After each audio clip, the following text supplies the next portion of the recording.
Hey everyone, my name is Avery and you're watching Two Feather TV from Two Feather Plugs.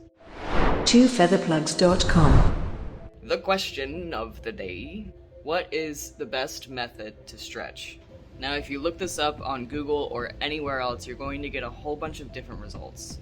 And that's because there really is no best method. Some things work for some people, some things work for other people, but I hope I would clear some things up today. 3 widely known methods to stretching: the taper method, dead stretching, and the taping method. And this actually causes a lot of debate and discussion in the piercing community, and arguments as severe as, does pineapple go on pizza? So let's get into it.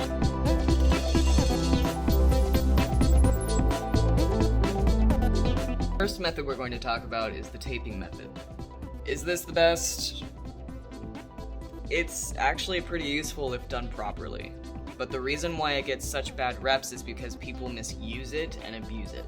When department stores started selling plugs and taper kits, especially in the early 2000s when I started stretching, there was little to no information on how to do it properly. And me being a kid, I didn't want to go to a professional piercer anyway. And to be completely honest, I did use a taper the wrong way and I have a blowout. But if used correctly, then it gives great results. So to explain how to use it correctly, this is a tool. It's like a hammer, or a single-use needle. You are only supposed to use this to initially stretch the lobe a little farther and then immediately put the jewelry in afterwards. They're not supposed to be jewelry, they're not supposed to be left in.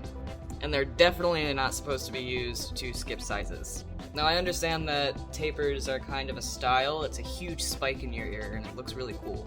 But if you wear a taper for long periods of time, especially a stainless steel one, which you should be stretching with anyway, you risk the possibility of 1, poking yourself, 2, uneven stretching, and 3, micro fissures, which are literally tiny little tears that eventually will lead to the weakening of your lobe.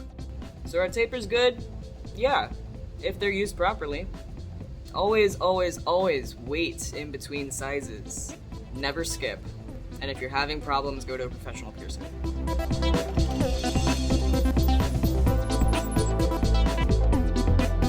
Next way we're going to talk about is dead stretching. Dead stretching is using 1mm increments of single flare plugs. Now how you do this is you wait for your ear to heal completely until your plug starts to get loose. And once it shows that little elasticity, you get a millimeter size up and you put the new plug in. It's basically allowing your body and gravity to do the work for you. But it takes a lot of patience and a lot of knowing your body. Is dead stretching a good method? Yeah. That actually causes the argument. Most people will say that you need to dead stretch.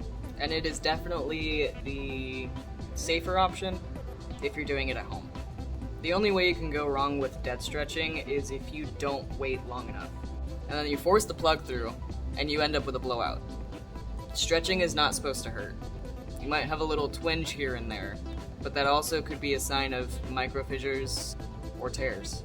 So if you're using dead stretching, listen to your body, and wait absolutely as long as you humanly, possibly, patiently can.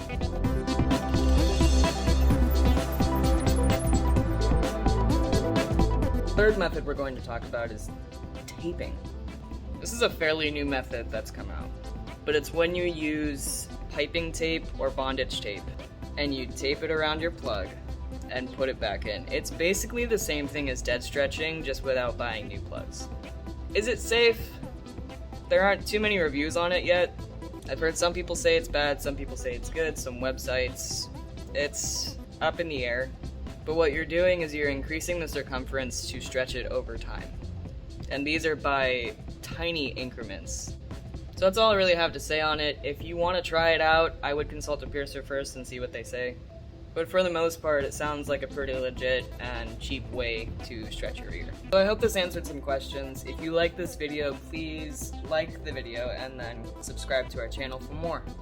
And just a reminder, when you are stretching, wait at least 6 to 8 weeks to go up another size. And if that's not enough, listen to your body. It will let you know.